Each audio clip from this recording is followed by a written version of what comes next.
Qual outra questão aqui? Vamos ver. Uma pessoa com dificuldade para pegar um objeto no chão e levantar-se demonstra falta de habilidade física. Uma pessoa idosa.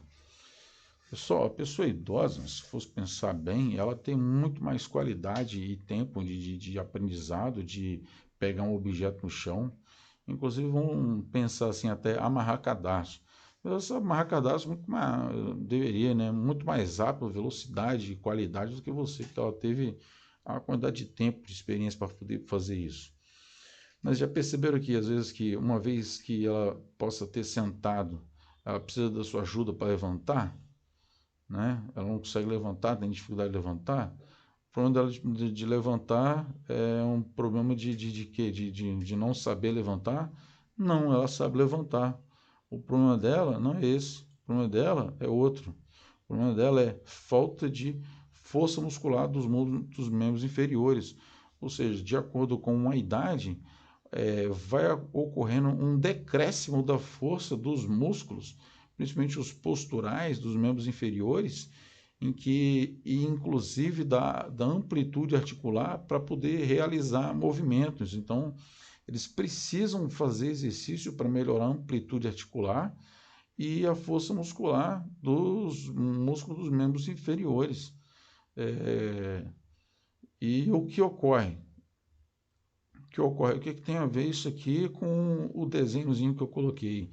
Pessoal, é fato que pessoas idosas, devido a essa condição de ter pouca força ou resistência muscular dos membros inferiores,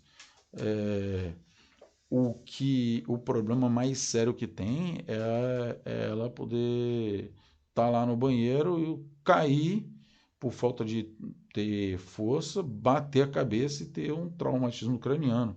Então, isso é fato na literatura científica em dizer que pessoas idosas, elas tendem, grande parte delas, morrerem de quedas. E aqui o exemplo tá, como é que a gente pode fazer para evitar? Às vezes a pessoa tem uma vertigem lá, dá uma tonteira, cai, bateu a cabeça, morreu. Felizmente foi o que aconteceu com meu avô e provavelmente com muitas outras pessoas por aí. Esses aparadores aqui que se coloca para poder ajudar a pessoa, para poder ela conseguir se segurar para não cair, são fundamentais, são importantes, que pode sim salvar vidas de pessoas idosas. Agora, além desses aparadores aqui para ela segurar e tudo, o que ela deveria fazer então para poder ela ter menos risco de desenvolver essas doenças aqui, esses problemas aqui e possivelmente até morrer por uma queda, um traumatismo craniano? Fazer treinamento de força muscular, fazer treinamento de melhoria da amplitude articular. E você vê que ele vai se sentir muito feliz se você, que está aprendendo isso agora na educação física, de ajudar o seu pai, seu avô, avó, bisavô, seja lá quem for, de, vem cá, vamos fazer, por mais simples que seja o alongamento que você estiver colocando, para ele vai ser fundamental, causa uma diferença muito grande. Na academia, a minha experiência que eu tenho, como, por exemplo, o treinamento de força, que vocês vão ver mais à frente, às vezes questão de 2 semanas de você treinar ali, não precisa ser muito forte, não. Você pode chegar a melhorar 100%, às vezes 200% da sua força. Então imagine ele na condição que ele tem de fragilidade dos músculos e você conseguir fazer ele melhorar 200% da força dele.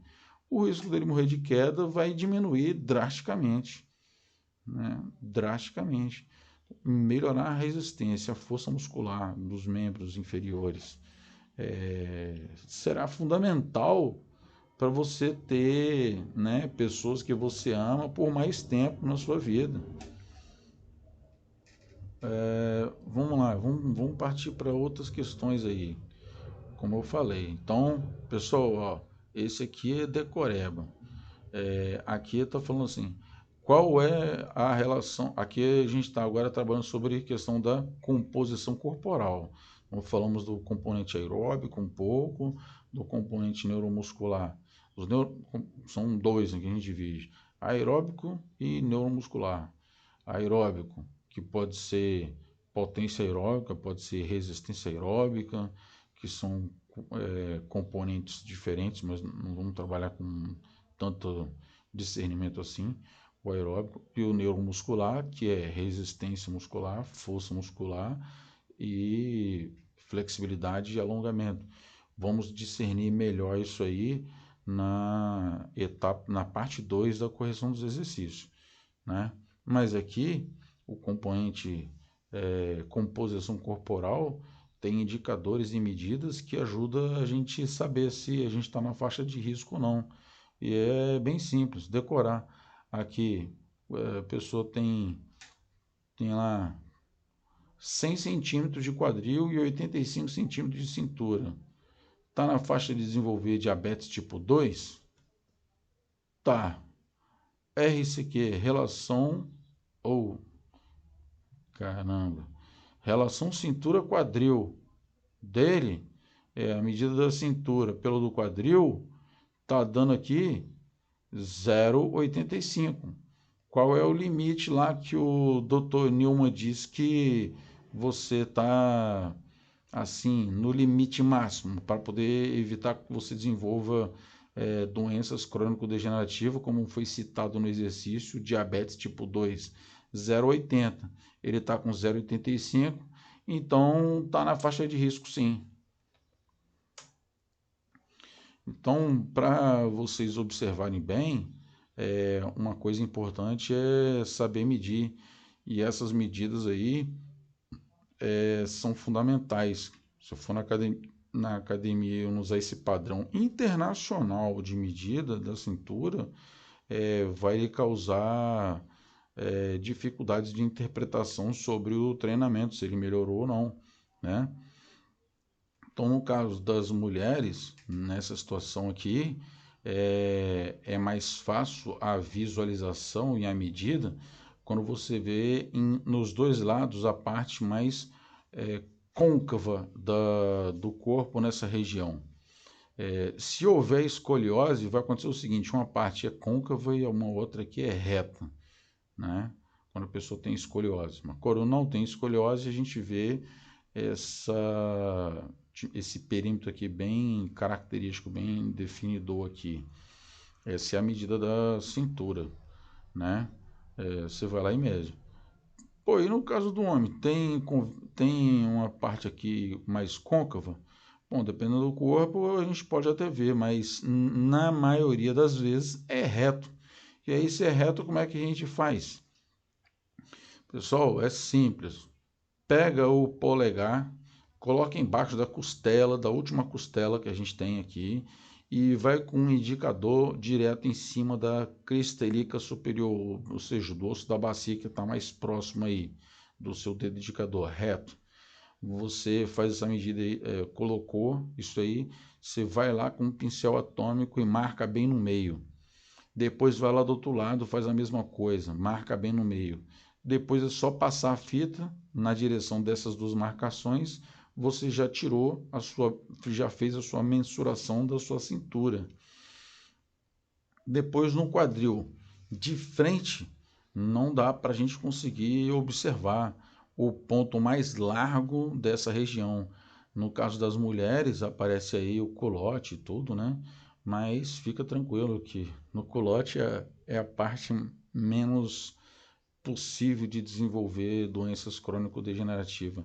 O principal está aqui, ó, na região da cintura e do abdômen, que quando ocorre o depósito de gordura aqui, às vezes não é só subcutâneo, às vezes é visceral. E esse tipo de gordura é a que mais é grave para a nossa saúde. No caso do quadril, a pessoa fica de lado, né? Você olha mais na direção do glúteo, a parte convexa que tiver o ponto mais agudo, ou quando não tem no meio, você pega ali no meio, faz a medida, então você tem dois parâmetros de medida, cintura e o quadril. Aí você pega a cintura, divide pelo quadril e vai ter que dar esses quantitativos aí. No caso da mulher, 0,8. No caso do homem, vai dar quanto? Olha essa próxima questão.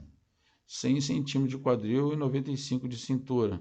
95 dividido por 100 deu 0,95. Está na faixa de desenvolver risco de doença crônico-degenerativa? Pessoal, tem que ir lá no livro, né?